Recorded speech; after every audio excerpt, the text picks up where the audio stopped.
Ladies and gentlemen, please remain standing for the retirement of the colors.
Please be seated. Ladies and gentlemen, at this time, we ask that you please charge your champagne glasses.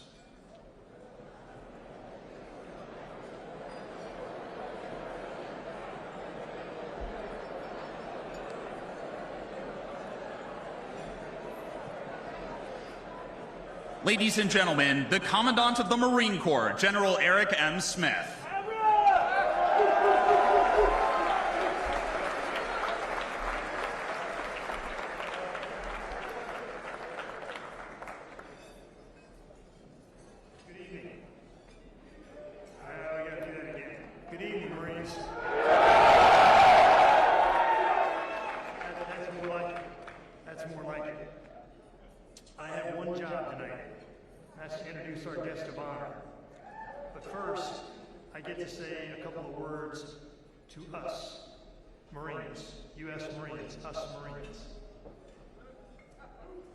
I've got a prepared script, and I'm going to deviate from it,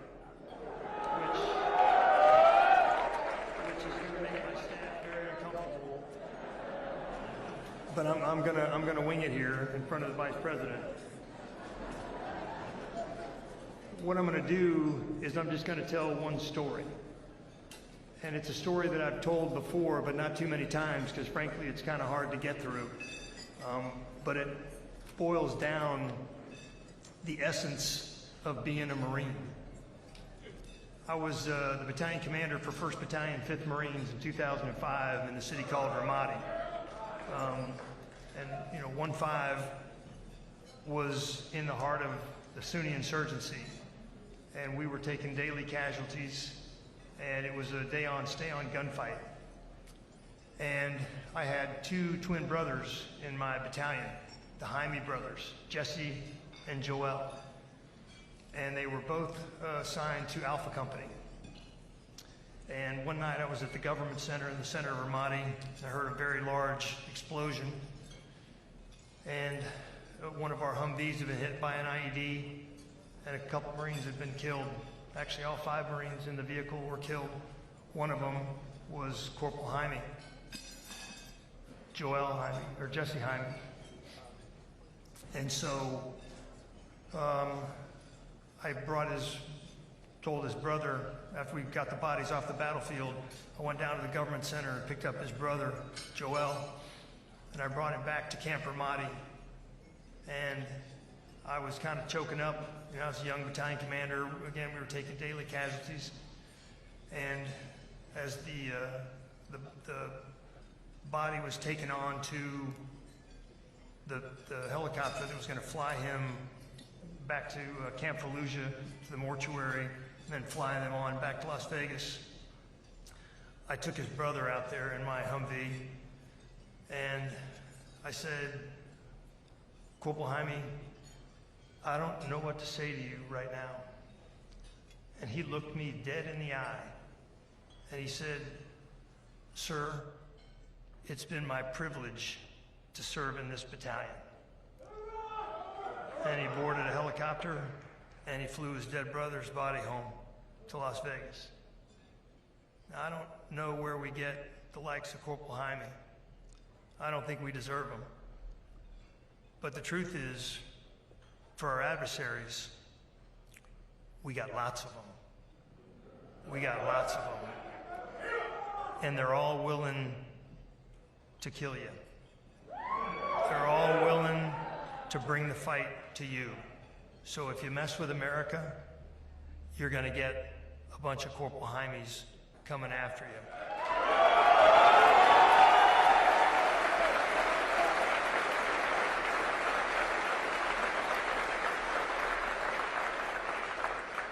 Again, I've committed the ultimate foul because I haven't said all of our VIPs tonight, but everyone here is a VIP. And so we have U.S. senators here tonight. We have distinguished visitors, distinguished guests. We've got too many to name. We've got the former ACMAC, now the Vice Chairman of the Joint Chiefs, Christopher Mo Mahoney.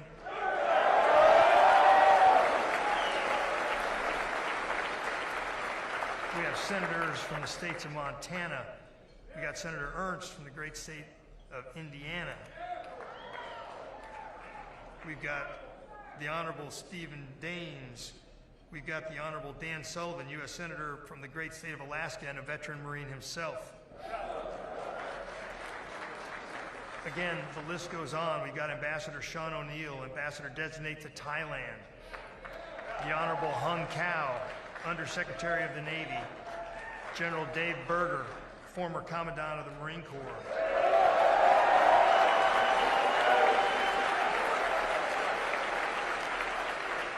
And I'll end with this one. We got Sergeant Dakota Meyer, Medal of Honor recipient.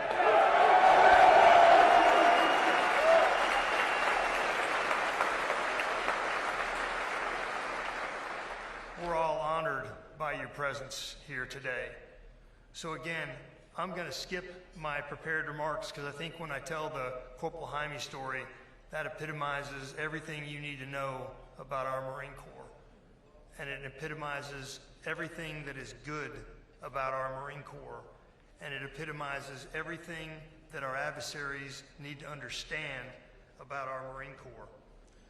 Because if you mess with the bull, you get the horns.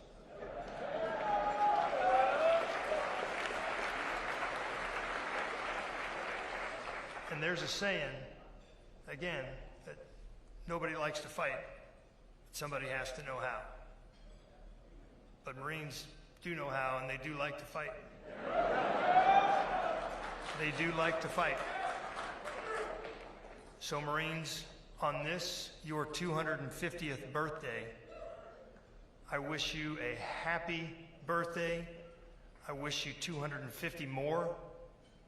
And I hope that we don't have to deal with any more Corporal Jaimes, but I'm afraid that we're going to. And I'm going to depend upon all of you, the leaders of this Corps, to have the mental, moral, and physical courage to do what is required when the time comes. When the time comes to stick a bayonet in our adversary's chest, I'm going to depend upon you to do it.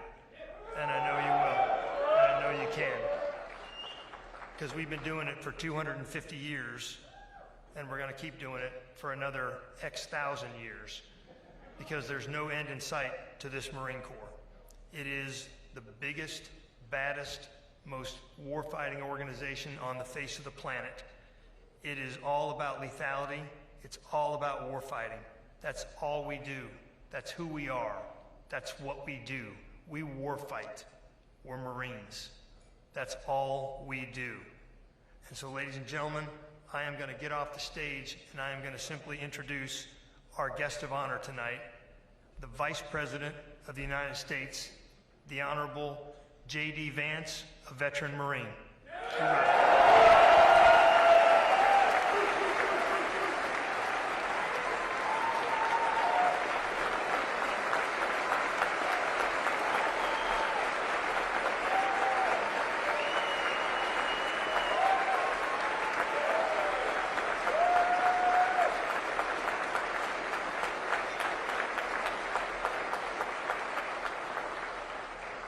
Thank you, Marines. It's great to be with you tonight. I want to thank our great Commandant, General Smith. Thank you so much for everything that you do for our Marine Corps. Let me ask you all, how we doing, Marines? That was pretty good.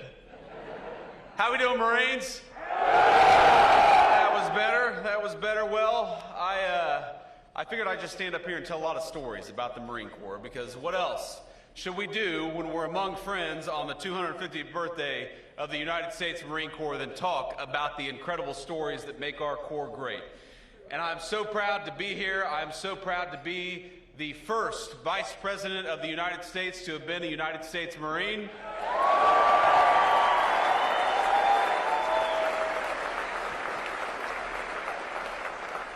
I'm proud to have so many of my dear friends from my own time in the United States Marine Corps, and I was joking with some of them earlier this evening. We were at a reception with generals and colonels and magistrates and noblemen, and I thought to myself that when we were at our last Marine Corps ball, we were drinking Jim Beam 8 stars with a bunch of corporals and lance corporals and sergeants, and now we're drinking fine wine with the Commandant of the Marine Corps. We've come pretty far, my friends. It's good to see you all.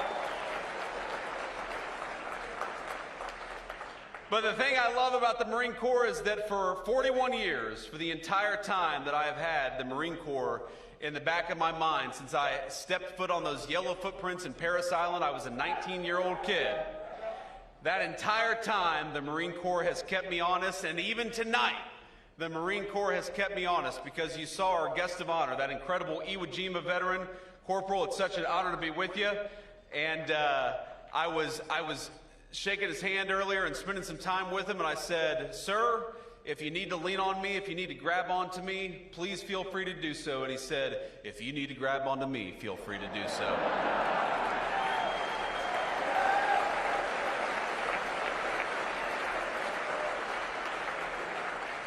And then I shook the hand of his fellow Iwo Jima veteran, because we have a corpsman here who served in Iwo Jima. And how much, Marines, do we love our corpsmen who keep us safe?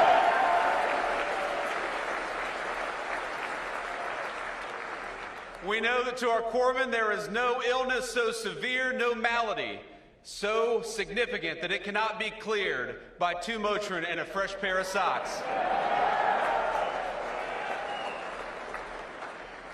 But I shook the hand of this corpsman who's probably close to 100 years old. And he said, you know, we talked for a little bit, we chatted for a little bit. He said, you know, you have a very nice personality. And I'm a vain politician just like all the rest of them, and I really appreciated that. And then he said, what the hell is up with that beard? And I thought to myself, I'm the Vice President of the United States, and this guy is busting my balls for having a beard. But that, my friends, is what the Marine Corps does, whether we're a young Marine or an old Marine, whether we're a Lance Corporal born in 2006 or a veteran of Iwo Jima. The Marine Corps keeps us honest because it is the proudest organization of warfighters in the world, and we are proud to celebrate its 250th birthday.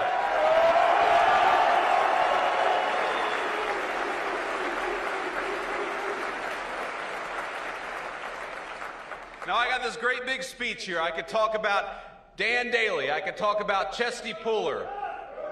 I could talk about John Basilone. I could talk about all of the incredible Marines. I could talk about my friends, some of whom came home from Iraq or Afghanistan and a couple of whom didn't.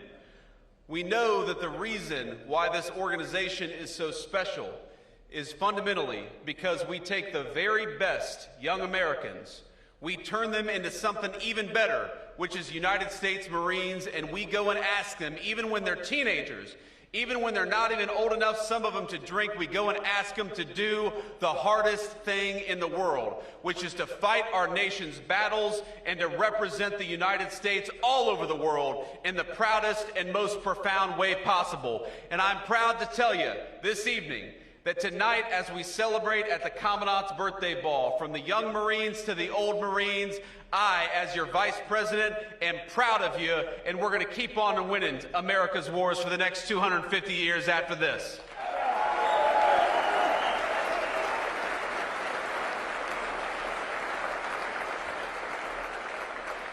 Now, I remember when my cousin Rachel, she's my older cousin, my grandmother's eldest grandchild, when she encouraged me to enlist in the United States Marine Corps, and at the time it sounded like the craziest idea I had ever heard. I couldn't run a mile, much less 3 miles, and I never thought to myself that I could join the military, but I'm telling you that the confidence the Marine Corps gave me, the trajectory that it set me on, has started, again, from those yellow footprints in Parris Island, led me directly from where I was then to where I stand today. And it wasn't always an easy journey, of course, these things never are, but I remember, for example, my very first Marine Corps birthday as a young recruit in Parris Island. I went to boot camp in September of 2003, and so, of course, my first Marine Corps birthday was in Parris Island. Now, I'll tell you a little story. At the time, I thought that I was deathly allergic to shellfish.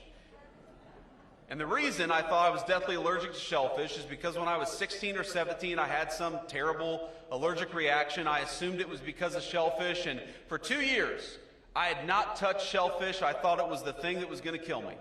And so on November the 10th in Parris Island, South Carolina, I was sitting there, and they served steak and lobster. And you all know, y'all were recruits. You know how hungry young recruits get? And I thought to myself, well, on the one hand, I could be hungry and maybe save my life. On the other hand, I could roll the die with this lobster, and the very worst thing that's probably going to happen to me is the corpsman's going to take care of me. I'll get to sleep in tomorrow. And so what did my dumb ass do? I ate the lobster, and I was fine, and I haven't been allergic to shellfish ever since. So one of the great things the Marine Corps can do is it can apparently cure a shellfish allergy. There are so many things I'm proud of about this Corps. One of the things I'm proud of is that the attitude and the life of service continues from the people who become generals in our Marine Corps to sergeant majors in our Marine Corps to the people who get out and lead in the civilian world. My dear friend Dave Warrington is here, the White House counsel. I'm going to embarrass Dave a little bit because though he's one of the most important people in our White House team, a brilliant lawyer, a very proud Marine, I didn't know until tonight that young David, his son, is a captain of Marines, and he's here with us tonight. So let's give it up for a family of service. There he is.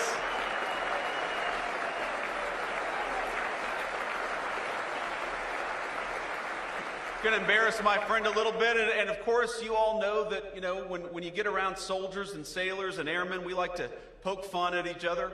And I was talking to an Army colonel in the White House not too long ago, and I said, "Colonel, you know what they call a soldier with an IQ of 80?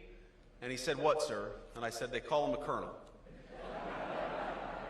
and he chuckled, and then he said, "You know what they call a Marine with an IQ of 60? I said, "What's that, Colonel?" He said, "The Vice President of the United States."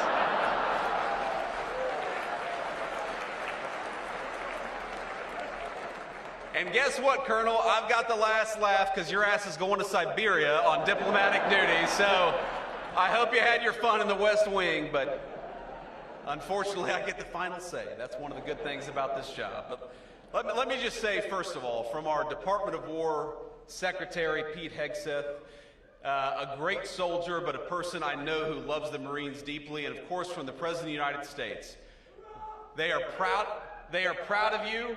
They know that the United States Marine Corps is the greatest weapon the political leadership of this country has. And when you hear this phrase, peace through strength, we are fighting for peace every single day in the White House, every single day in the Oval Office. We achieve peace because you, the Marine Corps, are our strength, and we won't forget it, and we never have. Thank you, Marines.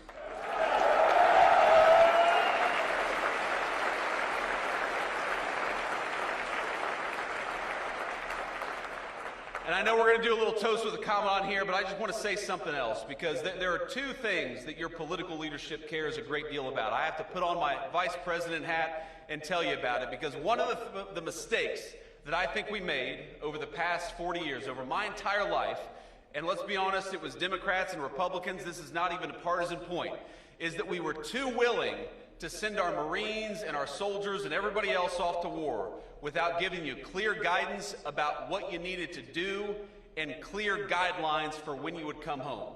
And that is one thing the President of the United States and everybody in the White House, we promise we will never do. When we send you off to fight our nation's battles, we will do it with full confidence. We will give you the knowledge and the tools you need to win, and we will make it clear that your job is to kick the enemy's ass and come back home safely. That is our sacred promise from the President of the United States on down. That's what we owe every single one of you, is a clear mission and a clear promise that when you do that mission, you're going to come home safely. That's the first point that I want to make. And I want to make a second point, because we live in an era of technology. You saw it in that incredible video. I forget who even said it, but he said, you know, in World War II, we had planes, we had boats, we had tanks, and we had Marines, and here we are in 2025, 80 years later, and we still got tanks, we got boats, we got airplanes, and we got United States Marines. But let's be honest, we all know the battlefield has changed in an incredible and profound way. We've got technology that would have been inconceivable even when I was a little kid, is now driving the face of the modern battlefield. We got cybersecurity, we got satellites in space, we got artificial intelligence, we've got all this incredible technology. And of course, the United States is the most significant leader of technology in the world. But I happen to believe that the most important warfighting technology is not a new airplane. The most important warfighting technology is not artificial intelligence or anything on a computer. The most important warfighting technology is a well-trained and well-armed United States Marine, and we won't forget it.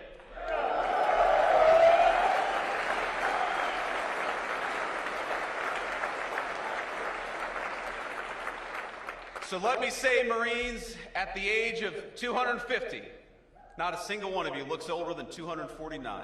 Look pretty good out there. This is a good-looking crowd. But I just want to say that everything the Marine Corps has done for me, the Marine Corps gave me great training, it gave me a sense of purpose, it gave me lifelong friends that across the political spectrum, just in the table of people that were dear friends of mine during the United States, my own Marine Corps service. We've got radical leftists and radical right-wingers, and we're all dear friends because we all bleed the same Marine Corps green. The Marine Corps has done a lot for me. The Marine Corps has done more for me than I can possibly repay. But the thing that I promise, so long as I have the honor of being your Vice President is that I will continue to honor the United States Marine Corps. I will continue to remember that you are the most profound warfighting technology that exists on the planet Earth, and I will fight every single day on this 250th birthday of the United States Marines to make sure that the next 250 years is just as damn proud as the first 250. Happy birthday, Marines. It's an honor to be with you.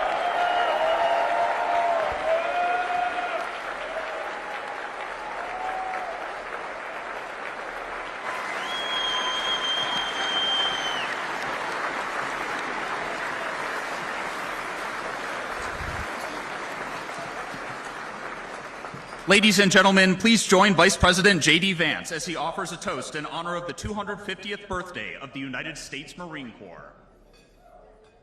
All right, Marines, I'm going to keep this simple and keep this sweet because I'm the last thing standing between you and a very delicious glass of champagne.